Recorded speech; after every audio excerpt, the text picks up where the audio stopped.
What is your name? Ernie Einzig. I was born in 1922 in Hungary, Budapest. My father was a peddler. He was selling toys.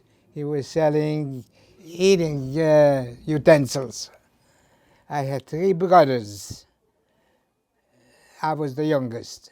We were very, very poor, and there was very few Jews lived in the neighborhood. It was a very poor neighborhood. Mostly gypsies lived in my neighborhood. So I didn't have any friends from the neighborhood. But the kids weren't so anti-Semitic. They all liked me because I always helped them out with their studies. But I know that one teacher, he was teaching geography. He gave us a homework to make a map of Europe. And next day when I brought it in to show him, he says, "This is not good. Look at what you do with Italy. That you didn't do it right. Do it again." So I sold my homework to another non-Jewish boys. For the other kid, my map was good enough for the other kid. But for me, it wasn't good because I was Jewish. I'm a survivor because I came to the United States in the right time. I happened to come on Pesach, April 1939. In October, I think October, September, the war started. I mean, Hitler went into Czechoslovakia. But we came to the United States. My oldest brother was in a factory where they were making recessed lighting. He was a foreman in the factory. So when we arrived, he right away gave me a job in the factory where he was a foreman at. I was very happy that they drafted me, because if they didn't, that means that you are sick, something's wrong with you. So as long as they drafted me and became a soldier in the American Army, I was healthy and in good shape. When I was inducted, they put me in the infantry. So I was 30 months in the United States, basic training, then maneuvers, and after the maneuvers, they send you overseas. I know what's happening what was happening in Europe with the Jews, so I was very glad to go overseas. When I was sent overseas as an infantryman, they didn't put me in an infantry. They put me in a howitzer with a cannon company. So I wasn't an infantry. I didn't walk. I didn't have to walk because the company I was in, that we had a half track that pulled the gun with us. And so that's another reason I'm here today, because if I would have been an infantry, I would never be here today. We were winning the war. The United States, we went ahead and we went through France, went through Belgium, and ended up in Germany. And I forgot the bridge that we went through that was very important for us to win. And little by little, the war was over. My mother was an elderly lady. I was the youngest boy, and I didn't want her to know that I went across the sea, when I went to Europe fighting.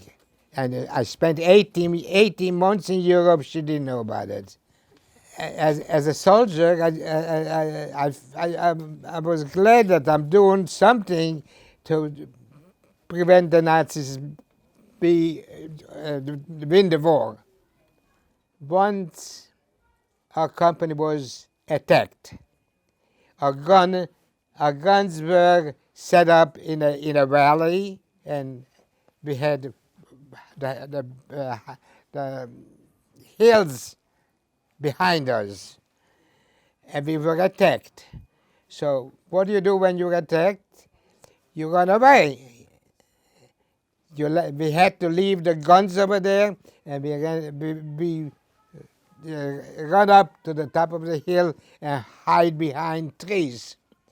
So that was the worst thing ever happened to me, by being behind a tree and looking down and knowing that those are Germans.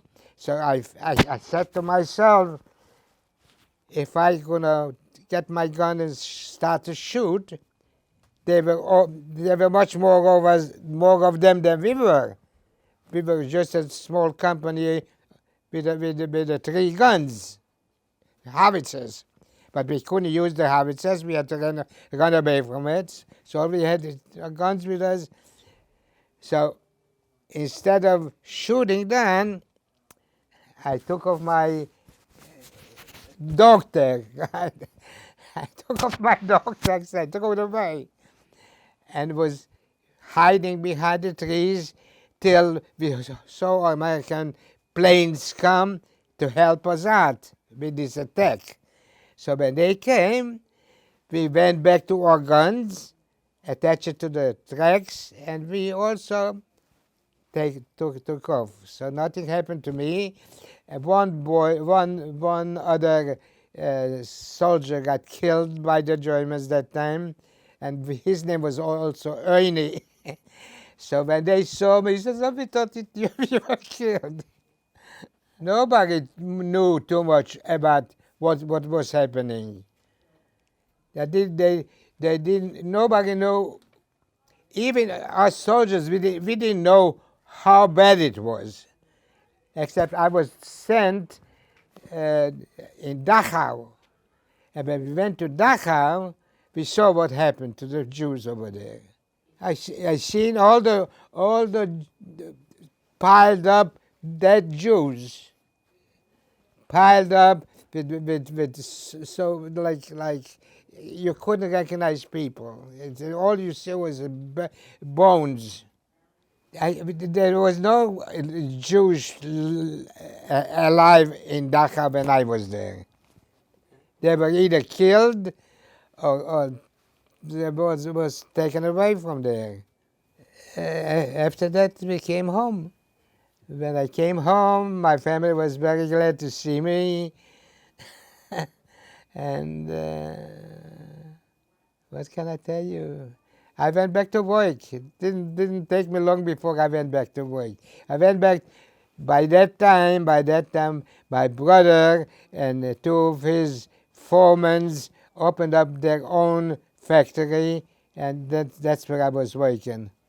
My family, thank God, I have 4 children. 2 of them live in Israel. Two of my girls live in Israel, and 2 of my sons, they live over here. One of them is a doctor, other one is a rabbi. He's a principal of the yeshiva in Edison, and thank God they're doing okay.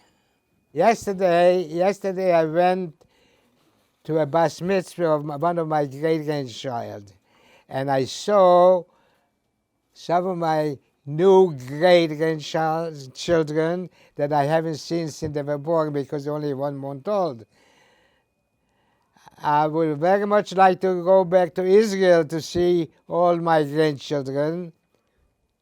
Ask me how many you got. How many grandchildren do you have? I stopped counting after 100. I got over 100 grandchildren. I have 2 great-grandchildren. The war didn't end anti-Semitism. In Europe, the whole Europe is still the same anti-Semitism as was before. When I was in the army, and I was in a foxhole, I was praying that the German guns shouldn't fall where I am. So when I came home, I wasn't very religious. I didn't daven every morning. till my mother passed away. And when my mother passed away, I said shiver and daven every morning. And since then, I started to be religious, and my children, all my children, they went to yeshiva.